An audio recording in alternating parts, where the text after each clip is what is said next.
When you have an informed opinion on any topic, then let your voice be heard. That is what we do on Express Yourself. Express Yourself is a production of the Drury University Department of Communication and the Drury University Debate Union, where we teach students the arts and skills of debating and then encourage them to apply those skills in various forms of civil discourse. This week's panelists are Austin Cassidy from Nixa, Missouri. Austin is a junior studying communication. His career goal is to be a business leader. His favorite speaker of all time is Donald Trump. Christopher Cassidy, a senior studying criminology and sociology from Nixa, Missouri. He wants to get his doctorate in criminology and continue to do research. His favorite speaker is Ronald Reagan. Amarin Link, a sophomore majoring in education and writing from Mount Vernon, Missouri. Amarin wants to teach 4th grade and be a published novelist. She's a big fan of Eric Thomas. Alexander Long, a senior from Mount Vernon, Missouri. Studying psychology, Andrew hopes to be a lawyer one day, and his favorite public speaker of all time in psychology is Ronald Reagan. Our facilitator and moderator is Dr. Charlie DeBerry, director of the Drury University Debate Union. And now, here's Charlie. Thank you, and welcome to the program, everyone. We have got a good show for you. There's a phenomenon going on that we do every 4 years in the United States, where we elect a president, for better or worse. And I'm going to ask you to do something a little different. I'm going to ask you to put yourself in the position of a person who decided to run for president. And you've been encouraged to run, and you gained instant popularity.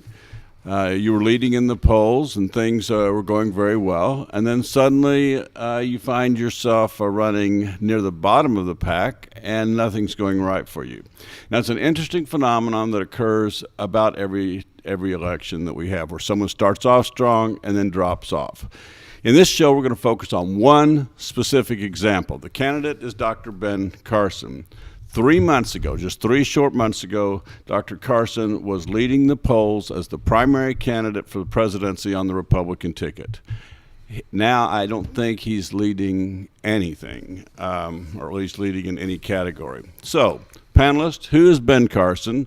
Why did he gain so much early popularity? And why did he fall off the cliff? Amarin, you've probably followed Ben Carson closer than anyone on our panel. So take a minute, tell us about Ben Carson and his early rise to popularity. All right, well, Ben Carson was an awesome candidate. I was very excited about Dr. Carson from the beginning. In fact, whenever he announced his plan to run for president, I was fully behind him. Unfortunately, though, I am forced to acknowledge what you're saying here about his fall from being successful, and I'm really excited to hear the discussion today. Ben Carson is 64 years old. He was a neurosurgeon who retired in 2013 from his career at Johns Hopkins, which he had since 1984. He received the Presidential Medal of Freedom in 2008 for the accomplishments of developing a hemispherectomy, which actually minimizes brain seizures and brain surgery. And he performed more popularly one of the first successful conjoined twin operations where they became their own 2 separate people. So he's a pretty impressive man. He's a brilliant doctor, and I was very disappointed. I personally think that Ben Carson is an excellent solution to the distrust that the American people have towards politics and people that are just a political figure. So I felt like whenever Ben Carson ran, he was an excellent opportunity for us to veer away from simply politics into a very intelligent man who's fit to lead a country. All right, well, that's a good background. What happened?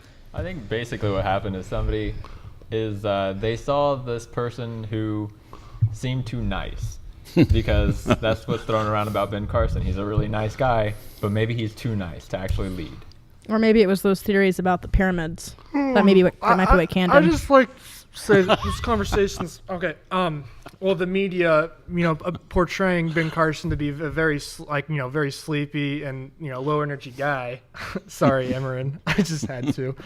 But they portray him to be low energy, very asleep half the time, and coupled with debate performances have been pretty poor, along with the fact that people see him as too nice to be president, is why he's almost last in the the polling. And also, if you just pay attention and try to listen to him talking, you can't, because he talks so slow. It is, we're going to fix the deficit. Well, and another strategy he uses that I thought was kind of interesting is his tax plan. While it may actually be very good, it's not convincing. He uses these big words, whereas someone like Trump is saying, it's going to be good, we're going to win, it's going to be great. Yeah. So, I mean, he's able to Trump is much So- more persuasive than Carson. So perhaps Carson is too intelligent to lead the American people. I would say absolutely, because if you look at it, you got to appeal to the masses. And if you want to appeal to the masses, you just got to win. I mean, we're going to win. We're losing. We're gonna everything. build We're a big losing in wall. Economics. We're losing in policy. We're losing in trade. We're losing in China. And you vote for me, we're going to win. I mean, you've got to make it that simple. And Gonna Carson win does what? it. If you vote for me, we're just gonna win life. It's all If good. It you doesn't say- matter if you just say win. People like that idea. I mean, we're winners. We like to win. This is America. America needs to be in first. Okay. All right. All right, Now we I know. want to pick up on his being too nice. He made it his mantra from the beginning that he would do no negative campaigning, okay, and that he still thinks that's going to work to his benefit, somehow. But what did he? Okay, maybe he's boring, or maybe Austin doesn't like people who use big words, and but the point is, what do you think really tripped him up along the way? What was a big stumbling block along the way? I would definitely say the portrait of him and Jesus together was a definite tripping block. Okay, let me pick up on that, because first of all, we respect everyone's religious beliefs and everyone's rights and everything. But you think that maybe he tried to make his religion the centerpiece of his? You think that was a problem? I think on a more serious note than Chris went with here is that he just didn't do enough. That he did have some good policies. He seemed like a nice person, but he just wasn't doing enough. Where other candidates, they might sling a little mud here and there, and it gives them an edge. Where Ben Carson, there just wasn't enough there. I would actually, to tag off of that, would say probably what happened was, it feels like with the escalation of Donald Trump and his big whirlwind of everything that was him running for president, that unfortunately is him running for president, I think Ben Carson kind of caught under the tide when it came to people who aren't in politics. I think he fell to be a second contender, and then there's apparently really no room for a second contender that's not a politician. All right, so you just think he got too close to the Trump sword, or I mean, Trump is who helped. No, I don't think Trump was trying to plow him under. I don't even think that was his intention. I think Trump just went up so fast that Carson stayed in the same place. I just think Carson is in the same place he was in the beginning because he's not putting any competitive edge into it. A lot of the voters that Trump garners are independent Republicans. I mean, that's a huge base of his support as compared to the establishment. And so, Carson and Trump are these outsiders, and they're sharing these outsider thought, of these voters as compared to the establishment. And so those two guys are competing. And right now, Trump has the clear edge in that particular group of individuals. Okay. Do you think part of the criticism I've heard is that he's uninformed about things like foreign policy, and I think he maybe demonstrated that in a debate. Did you pick up on that? Or one of his own staff members probably should have been dismissed after saying it. Actually told a press in an interview that Dr. Carson wouldn't listen to briefings about foreign policy and so forth, and he made a mistake about who was whether China was involved in certain things, and he wasn't familiar with what went on in the Paris attacks, and there were things like that helped contribute to his. I feel like, particularly the Paris attacks, Ben Carson was actively involved in. I just kind of feel like that whenever he started going down, then other attacks to parts of his campaign that he didn't bother to defend himself against came up, and then that contributed to his overall fallout.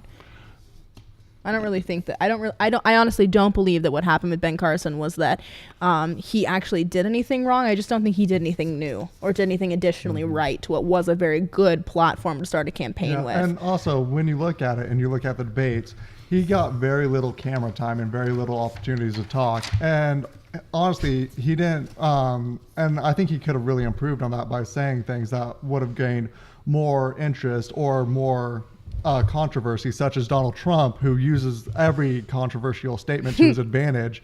And also, Carson really needs to start mimicking more of what Trump is doing in terms of making people laugh.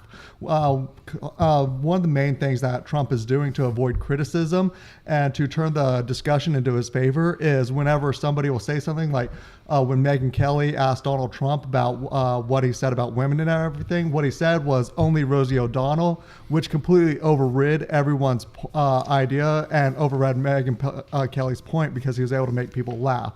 If Carson was able to utilize these same tactics and display more personality, I think he would significantly improve his standing with the people. Okay, so you don't think that because there have been people who have said that they felt like his pushing his faith agenda was a bit of a problem, but you don't think that was really a part of it. You think he was just in your words another just low energy, too low spoken, didn't garner enough interest and so forth. I think there was a combination that went on there, to be honest. And as someone that was one of his biggest fans, I can say this in a skeptical way. I think that his religious beliefs did actually pull against him, because when he is fairly active about his anti-abortion campaign, and whenever he would give speeches on things that maybe a smaller majority of people support, he posts long Facebook things about the people of Syria and things along those lines that align specifically with spiritual beliefs. And I don't believe that America is in a place to accept a president at that point right now. Okay, well, I think if you look at that, just for a second, we look at past presidents. There's been several who were very clear about their religious beliefs. The Bush family, at least, professed to be a very Christian family. Jimmy Carter was a very much a Southern Baptist, and so on and so forth. So I'm not sure that by itself, but maybe he did lead with it a little bit too strong, and obviously Trump had something to do with it. But here's my question right now: if he really wants to promote his conservative agenda, we all know how low he's polling. I mean, 4, 5, 6%, somewhere in there, right? If he really wants to promote his social agenda, shouldn't he drop out and help someone who has a chance to win? And so I guess I'll ask you to individually address that. And if you want to throw in, I mean, how at what point do you think he will drop out if he's not going to do it pretty soon? I mean, do you think he should drop out and help someone, or when do you think he'll drop out? Start? Alex? Yeah, I believe that if he drops out, a lot of those independent voters we talked about earlier would go to someone like Trump. But also you have to look at the fact that not only that, but he's a lot more well-spoken and, softer than, kinder, nicer person. So a lot of the people who like that aspect of him will go probably towards more establishment candidates like Marco Rubio or John Kasich or some people like that. But I think if he drops out, I think his voters will be split between the two, and it's not going to have a huge impact or boost for one particular candidate. I'd say a lot of voters would go to Ted Cruz on that, because Ted Cruz is also seen as anti-establishment, and so it would only make sense that somebody who is anti-establishment, such as Ben Carson, because he doesn't have any political experience, would go to Ted Cruz because he's lesser than Donald Trump in terms of making extreme statements and everything. So, yeah. All right, Alex, should I go ahead, then we'll wrap up with Amram. I think I would pretty much agree with Chris here that they'll probably go to Ted Cruz, but I don't think they'll help all that much. And I think he'll probably stick on for quite a while longer. All right, do you believe that? Do you think he'll stay around through Super Tuesday? I have read a bunch of statements that he has made about staying in the race. Both him and his wife Candy have both specifically said multiple times, we're not dropping out of this race. We're going to continue to stand what's right for the American people, whether or not they acknowledge that. I don't actually see him coming back and making any good use of that. I don't know that it's going to make any much of a difference. But I do not think that he's going to drop out until the bitter end at this point. All right. Well, we'll see what happens. Thank you, panelists, very much for doing a great job, and thank you, viewers, for watching the program. We ask if you'd like to see more episodes of Express Yourself, then you can do that by simply going to drury.edu/debate, and there's a video section there where you will see episodes of Express Yourself. So we ask you to remember that the next time you have a difference of opinion with anyone on any given topic, keep emotions out of it, stick to the facts, and never make it personal. Then when you're ready, you can express yourself. Thanks again, and we'll see you all next time.